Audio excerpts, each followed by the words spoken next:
படத்தோட ஸ்டார்டிங்லேயே கல்யாணமாயுமே 5 வருஷமா குழந்தை இல்லாத ஒரு ஜோடியை வந்து காட்டுறாங்க.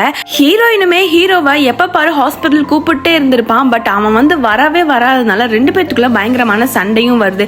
ஊருக்குள்ளேயும் எல்லாரும் ஹீரோயினையும் ஹீரோவையும் தப்பா பேசினதுனால ஹீரோக்கு இதனால ரொம்ப மென்டலா அஃபெக்ட் ஆகுறான். இதெல்லாம் தெரிஞ்சுக்கிட்ட ஹீரோயினுமே ரொம்ப ஃபீல் பண்ணி அழுக ஆரம்பிக்கிறாங்க. எப்படியோ ஒரு வழியா ஹீரோவை சமாதானப்படுத்தி ஹாஸ்பிட்டலுக்கு செக்அப்க்குமே கூட்டிட்டு போறாங்க.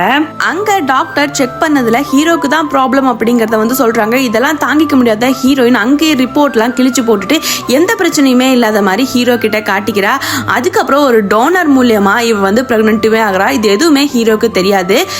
கொஞ்ச வருஷத்துலேயே இவங்களுக்கு குழந்தையும் பிறக்குது. இந்த குற்ற உணர்ச்சி தாங்க முடியாம பல வருஷம் கழிச்சு ஹீரோ கிட்ட உண்மையை சொன்னதும் அந்த குழந்தைய இவன் கொல்ல பாக்குறான். பட் ரொம்ப பாசம் காட்டி வளர்த்துட்டனால அந்த குழந்தைய அவனால எதுவுமே பண்ணவே முடியல. அதுக்கப்புறம் ஹீரோவே கொஞ்ச நாள்லயே ஹீரோயினை இவன் எதுக்காக இதெல்லாம் பண்ணா அப்படிங்கறத புரிஞ்சுக்கிட்டு 2 பேரும் ஒன்னா சேர்ந்துடுறாங்க.